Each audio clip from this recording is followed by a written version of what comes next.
Is your commitment to the truth or to your tribe? This is a new article from August 23rd from Notes from the Circus, Mike Brock.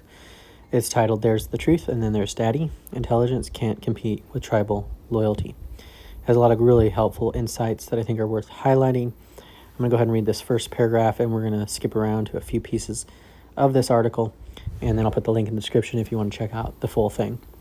One of the things upon which I spend a lot of time pondering, watching right-leaning but otherwise intelligent people in my life look at Donald Trump's systematic destruction of constitutional government and see just mere incompetence, but generally normal politics.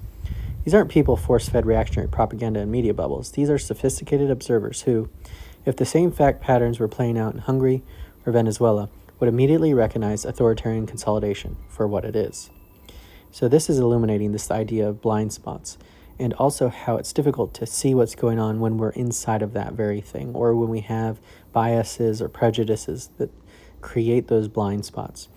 And so it's easy to look at an enemy and go, hey, this isn't good, this is bad, this is not true. But when it's our own group, when it's our own tribe, can we look at it objectively and be critical about it? Can we see things for what they are? Can we see the contempt in our own selves, our own bitterness, our own prejudices, our own biases that may be shaping how we're seeing what's going on in our own group?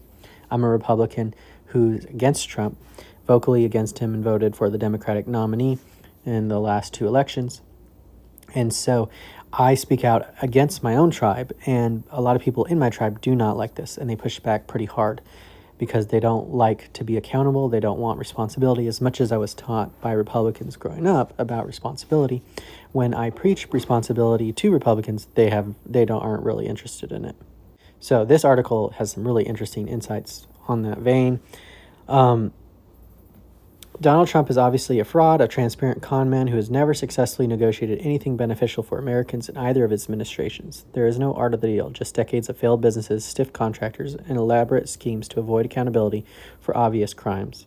His Republican enablers know this perfectly well.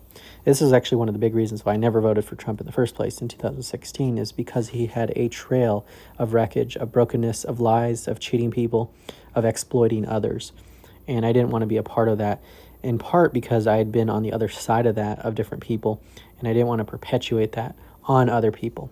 And unfortunately, I was a minority in the Republican Party when it came to that choice. And so ultimately, Republicans know who Daddy is, and Daddy is the guy their tribe gathers around, however repulsive and vulgar he might be. And it's really about loyalty to Trump. It's not about the truth, and the truth has been sidelined.